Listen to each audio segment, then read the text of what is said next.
Welcome back to the layout, everybody. I know it's been quite some time.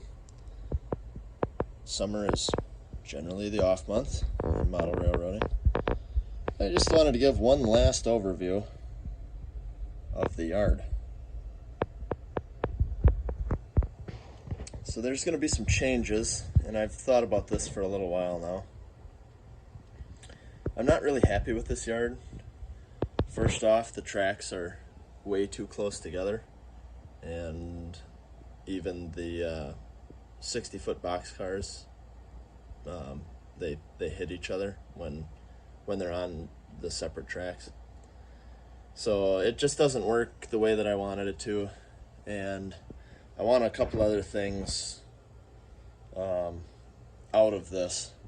So what I'm going to be doing is taking out this switch and the rest of these tracks, and I'm going to be keeping this switch here and then having this turn off.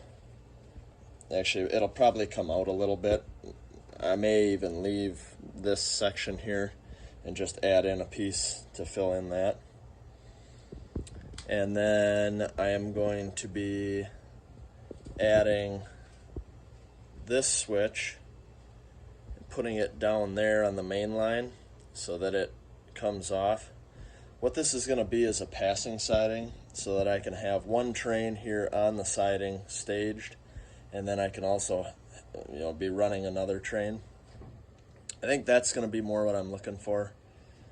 I want a passing siding so that I can have multiple trains on the layout, such as this. Right now I have 1, 2, 3, 4, and spin around here, 5 different trains. This siding will be coming out, the rip track. I just never really used it. It was always just a place to put the Schnabel car, but that's going to have another thing. Then what I'm going to be doing is, and I'll move over there. So then what I'll be doing is actually extending this part of the table, and I'm thinking I'll take it from here and I'll come out with it and then cut it back at a 45. And I'm going to add in a switch here to come out to a 2-track engine facility so that I can have the passing siding, then also with a small engine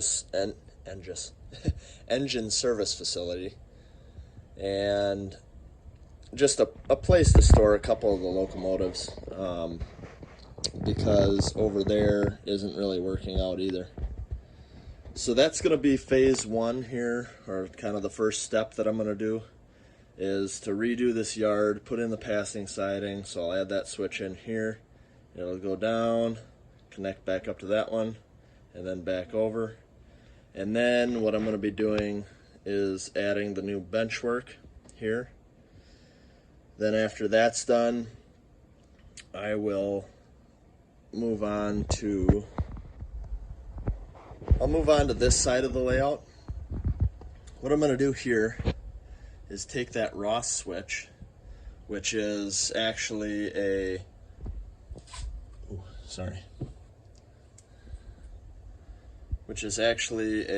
numbered turnout. So you can see it's not rounded like the turnout that I have in there is an 072. And my problem right now is that I cannot, let me just set this down. I cannot back any cars into here with a locomotive. The turn is too tight to have an 072 and then an 072 coming back off of it, so kind of an S curve. So I'm going to be eliminating this whole S right here, and it'll come off at a more gradual angle and then slowly turn into here. Then I will be taking out this Y switch right here. So I'm going to get rid of this little jog that's in here and not use the Y. I'm going to add in an Atlas number 5 or one of these Ross switches if I can get them at a good price. I ended up getting this used for like 20 bucks. And it's in decent condition. I cleaned it up and it'll work nice. It's essentially the exact same as an Atlas number 5. So it should work pretty good with the KD couplers. And this is where I'm slowly realizing the problems when using KD couplers, is that they require very gradual turns. So when I designed this S-curve wasn't really a problem because this was going to be the engine service facility. Now this is going to be more of an industry. So what I want to do is eliminate that S-curve down there and then eliminate this jogging, and that should clear up most of the issues in this area. So at any rate, this is one last overview of what this will look like. Now, I won't be taking up this track. Like I said, this number 5 switch is going to be staying, and then it's going to come out just like it is now, take a turn, and then somewhere down in here there'll be another switch out onto the engine service facility. So my next update will be having this all torn up and hopefully the track laid back down. And I'll give slight updates in between there. But right now I'm just going to work on taking this track up, which shouldn't be too difficult because the mixture that I used it was I think 3 parts water to 1 part glue.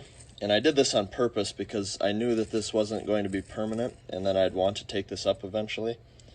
So as you can see, it peels apart and then goes nicely back into the little granules. So that'll be nice and easy to take up and then reuse. And that was my plan. So I'm going to go ahead and get going. Hope you guys enjoyed this little update, and we will be back for round 2 in just a little bit.